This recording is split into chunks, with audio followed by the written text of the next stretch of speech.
नमस्कार, आपके साथ मैं हूं गौरव अग्रवाल। फिक्र आपकी में बहुत स्वागत है आप सबका। उम्मीद है आप पूरे परिवार के साथ TV9 भारतवर्ष पर 9 बजे का ये न्यूज शो जरूर देख रहे होंगे।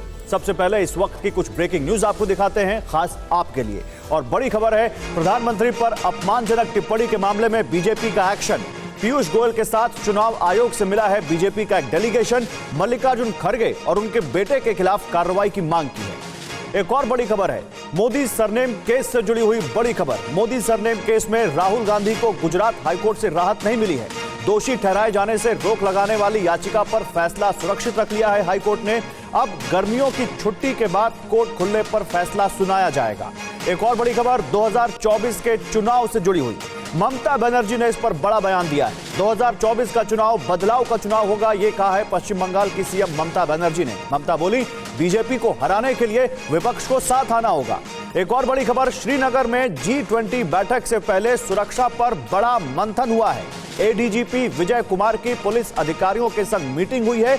इंटेलिजेंस एजेंसी के अधिकारी भी बैठक में शामिल रहे। एक और बड़ी खबर, यूपी निकाय चुनाव से पहले डीजीपी मुख्यालय से निर्देश जारी किए गए।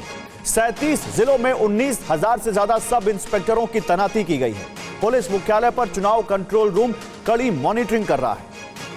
इसके अलावा देखिए बड़ी खबर दिल्ली चंडीगढ़ से जुड़ी हुई, जहां 19 ठिकानों पर सीबीआई की रेड हुई है। दिल्ली चंडीगढ़ में 19 ठिकानों पर सीबीआई की रेड। छापेमारी में 20 करोड़ रुपए से ज्यादा बरामद किए गए हैं। आरोपी राजेंद्र गुप्ता के ठिकानों पर छापेमारी हुई है। वाटर एंड पावर कंसल्टेंसी में एक्स सीएमडी रह चुके हैं। इसी बीच एक और बड़ी खबर, कुश्ती संघ अध्यक्ष ब्रजभूषण शरण सिंह ने बड़ा बयान दिया है। यह फेडरेशन नहीं, मोदी सरकार का विरोध हो गया, यह कहा है उन्होंने। ब्रजभूषण शरण सिंह ने कहा, बस एक अखाड़ा और परिवार पूरा विरोध कर रहा है। और अभी एक और बड़ी खबर नेपाल से आई, जहां धारचूला में एवलांचे के बाद हादसा हो गया। 8 लोगों के एवलांचे की चपेट में आने की आशंका है। आर्म्ड पुलिस फोर्स और पुलिस का रेस्क्यू ऑपरेशन वहां पर चल रहा है। एक और बड़ी खबर, एयरलाइन कंपनी गो फर्स्ट दिवालिया होने की कगार पर पहुंच गई है। कंपनी ने अगले 2 दिन के लिए फ्लाइट बुकिंग रोक दी है। एयरलाइन कंपनी की आधी से ज्यादा फ्लाइट्स ग्राउंडेड हो गई हैं। डीजीसीए ने गो फर्स्ट को कारण बताओ नोटिस जारी किया है। मोदी बजरंग बाण जो मारे, विरोधियों को कौन उबारे? बिल्कुल, कर्नाटक चुनाव की दशा और दिशा जोड़ने वाला एक मुद्दा आया है सामने। क्या कांग्रेस मानती है कि बजरंग दल एक आतंकवादी संगठन है? बजरंग दल एक देशद्रोही संगठन है। पीएफआई और बजरंग दल एक जैसे ही हैं। कांग्रेस से यह सवाल इसलिए पूछे जा रहे हैं क्योंकि कर्नाटक चुनाव में पार्टी ने आज अपना घोषणा पत्र जारी किया। इसमें सरकार बनने पर बजरंग दल जैसे संगठन को बैन करने का वादा किया। मैनिफेस्टो में लिखा, पीएफआई और बजरंग दल जैसे संगठन जो शत्रुता और घृणा को बढ़ावा देते हैं, ऐसे संगठनों को बैन किया जाएगा और कड़ी कार्रवाई की जाएगी। कांग्रेस के इस वादे पर बेंगलुरु से लेकर दिल्ली तक हंगामा हुआ। दिल्ली में एआईसीसी दफ्तर के बाहर प्रदर्शन हुआ। बजरंग दल के कार्यकर्ताओं ने कांग्रेस के खिलाफ जमकर नारेबाजी की। कांग्रेस का हाथ आतंकवादियों के साथ होने के आरोप लगाए। जय श्री राम का नारा भी गूंजा।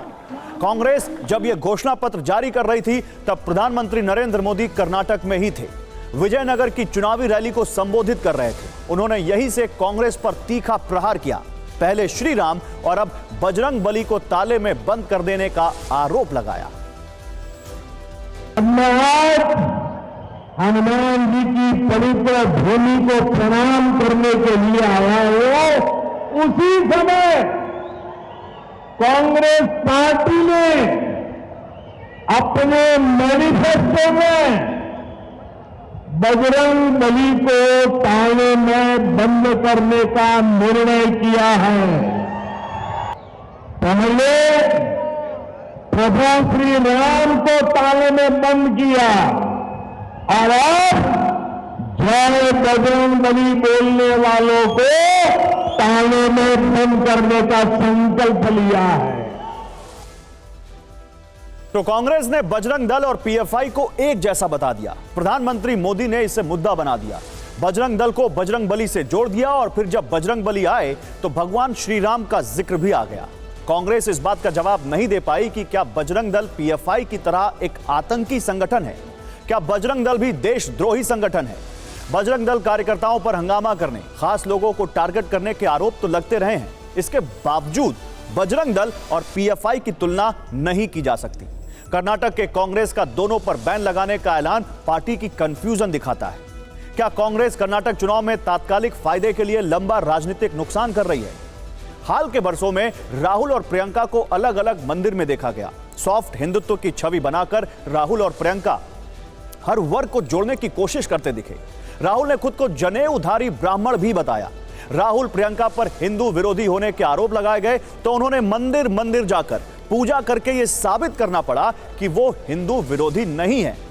अब कर्नाटक के घोषणा पत्र में खुद को हिंदुत्व का रक्षक बताने वाले बजरंग दल को पीएफआई जैसा बताकर कांग्रेस ने विरोधियों को फिर से हमला करने और उन्हें हिंदू विरोधी बताने का मौका दे दिया है। इसी मौके का फायदा अमित शाह ने भी उठाया।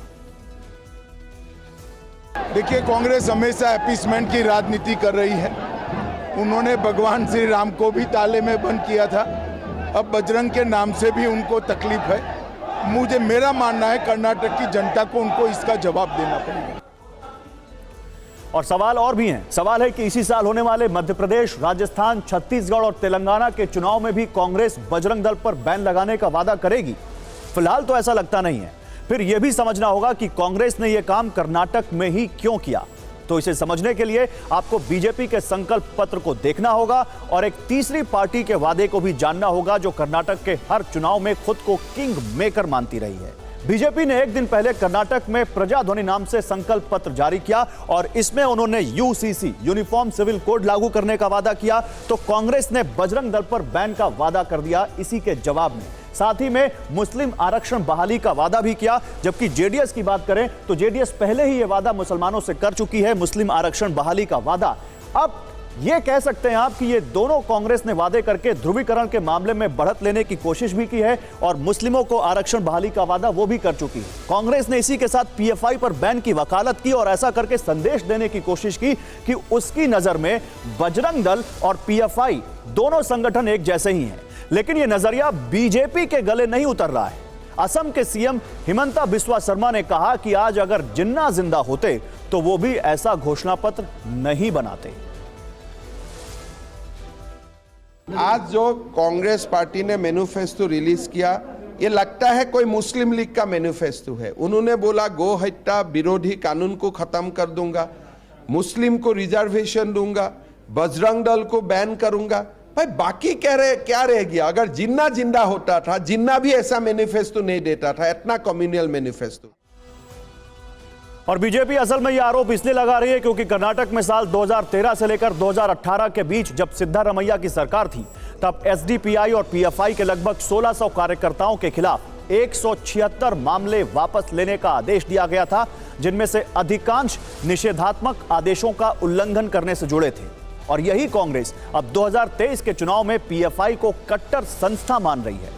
तो हो सकता है कि ऐसा इसलिए हो क्योंकि बीजेपी लगातार पीएफआई पर कांग्रेस की कथित मेहरबानी के मुद्दे को हर रैली में उठा रही है और कांग्रेस अभी पीएफआई पर नरम ना रहकर बीजेपी के इस मुद्दे की हवा निकालना चाहती है। लेकिन यहां वो सवाल अब भी कायम है, क्या कांग्रेस की नजर में बजरंग दल पीएफआई की तरह एक देशद्रोही संगठन है?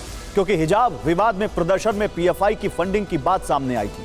हिजाब विवाद में कई जगहों पर खतरनाक हिंसा हुई थी जिसमें पीएफआई का नाम आया था। कर्नाटक में हिंदूवादी कार्यकर्ता की हत्या के मामले में पीएफआई के रोल की जांच हो रही है।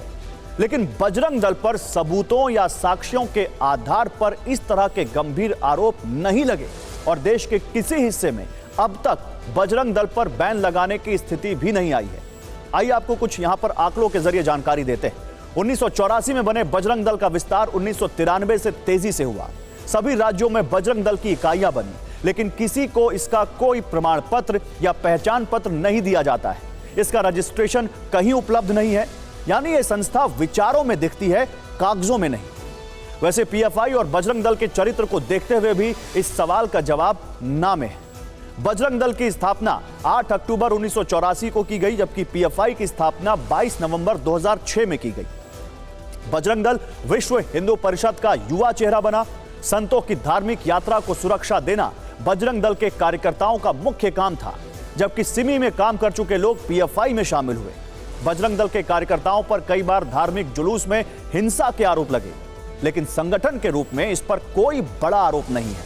जबकि पीएफआई पर आतंकी संगठनों से साठ-गांठ के आरोप लगे हैं। एनआईए ने हाल ही में खुलासा किया था कि पीएफआई गज़वाए हिंद को स्थापित करने के लिए फंडिंग जुटा रहा था।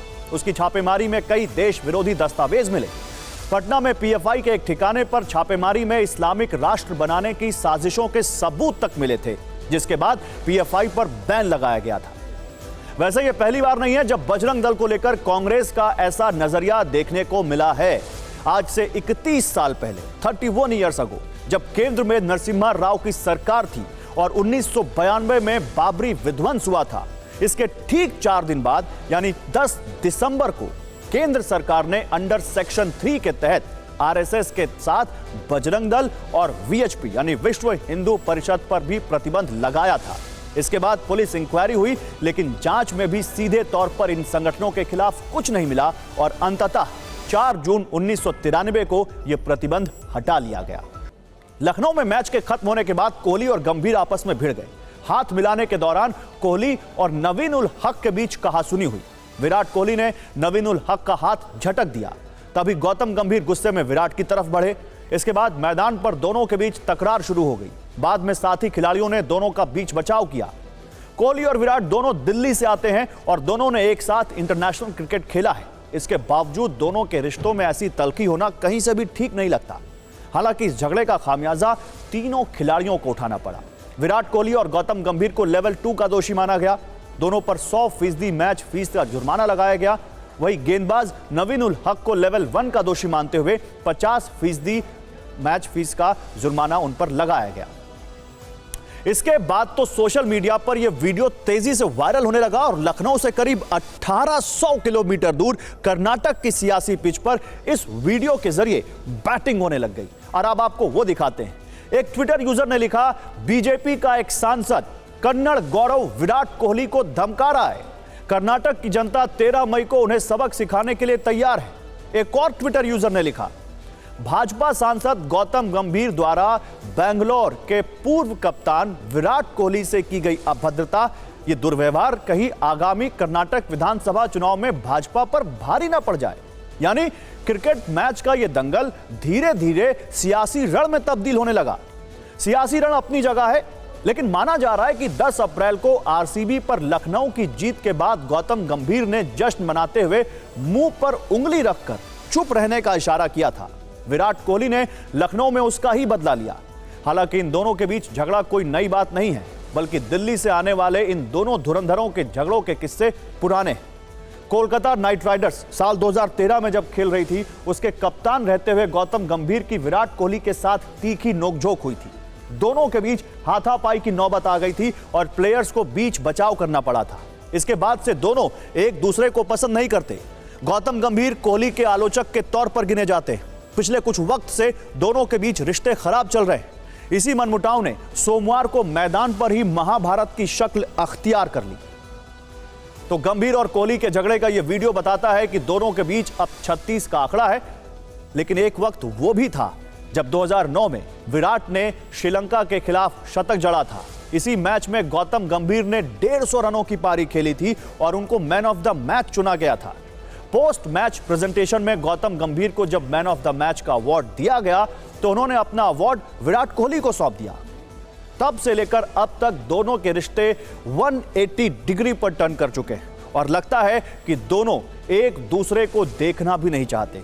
यहां यह बात दोनों प्लेयर्स को समझना चाहिए कि सचिन तेंदुलकर और महेंद्र सिंह धोनी की तरह महान खिलाड़ी मैदान पर गुस्सा तो होते थे, लेकिन कभी हद से बाहर नहीं जाते थे। यही आचरण किसी खिलाड़ी को लेजेंड बनाता है। यह बात विराट कोहली और गौतम गंभीर को समझनी चाहिए। तिहाड़ में गैंगस्टर का मर्डर, अतीक से निकला कनेक्शन, क्वेश्चन मार्क है यहां पर। देखिए, कहने के लिए देश की सबसे सुरक्षित है तिहाड़ जेल, लेकिन इसकी 4 दीवारी में दिल्ली के गैंगस्टर्स का खूनी खेल खेला जाना अब आम बात है। 19 दिन में तिहाड़ के अंदर दूसरी हत्या से सनसनी फैल गई। आज जेल के अंदर टिल्लू ताजपुरिया नाम के गैंगस्टर को 4 बदमाशों ने लोहे की रॉड से मार डाला। यह सब कुछ तब हुआ जब एक हफ्ते पहले ही तिहाड़ में गैंग वॉर की आशंका पर एक खुफिया रिपोर्ट जारी की गई थी और टिल्लू की हत्या के बाद कनाडा में बैठे गैंगस्टर गोल्डी बराड़ ने इसकी जिम्मेदारी भी ले ली। हालांकि आज हम इस मसले पर बात नहीं करेंगे, बल्कि फिक्र इस पर होगी कि क्या गैंगस्टर टिल्लू के मर्डर का अतीक की हत्या से कोई कनेक्शन है। TV9 भारतवर्ष संवाददाता जितेंद्र शर्मा के हाथ लगी ये एक्सक्लूसिव स्टोरी देखिए।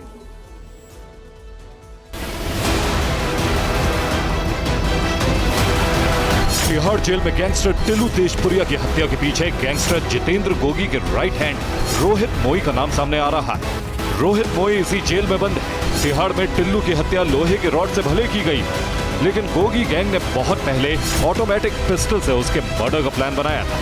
गैंग ने इसका जिम्मा अतीक को मारने वाले शूटर सनी सिंह को दिया था। TV9 भारतवर्ष के पास ये एक्सक्लूसिव जानकारी है कि उसी जिगाना पिस्टल से 15 अप्रैल को अतीक और अशरफ का कत्ल किया गया।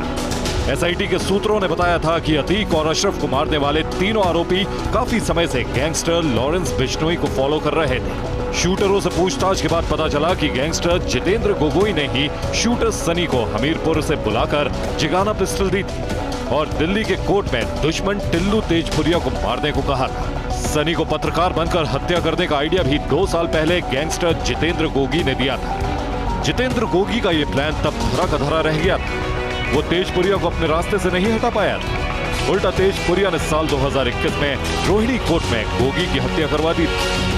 आपको दिखाते हैं देश की कुछ और बड़ी खबरें। कर्नाटक से शुरू करते हैं। कर्नाटक के कलबुर्गी में PM मोदी ने आज एक रोड शो किया।